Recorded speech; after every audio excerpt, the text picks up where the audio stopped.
it cannot build trust, no?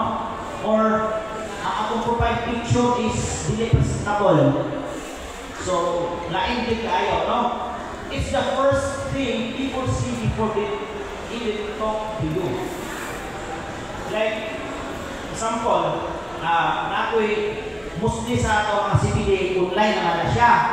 Dahil sa bisita ko sa Manila, kami naman po mo ay bukad naman ko na kamakumatay. Dahil naman, usually, mana yung mga atong kailangan. Sir, abi ba na kung tiguang na ka? Baka ka man ka sa personal. So that's an example ba? Online identity. So our online identity is our digital face. So a strong online identity has 3 parts. Kung saan? Number 1, a professional profile picture and bio. Mana siya?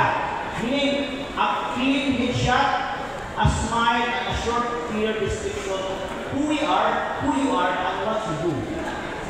Example na, di ba klaro kayo? Dami kayo na pagka-picture. It makes a bigger difference than you think. Filipinos trust faces. Filipinos trust faces. Muna ko pa na itong mahilan, bugwang pa.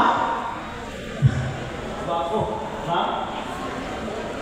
Okay, isipin ko ang looks ko na tayo. Okay, next.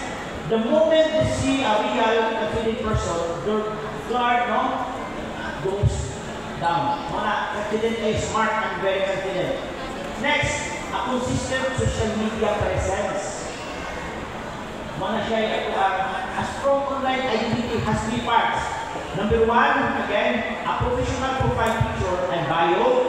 Next is a consistent social media presence.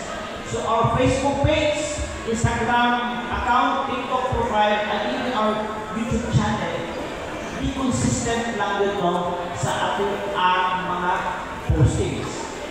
And again, next is importante personal website or portfolio. Ano siya? Okay. So, online identity. Next, property media. Kung saan yung nasa property media? In online selling, media is everything. It's not the property description that says. It's the photo, the video, the drone shot, and the walkthrough. No? Again, if our visual is weak, hindi kita mapansin.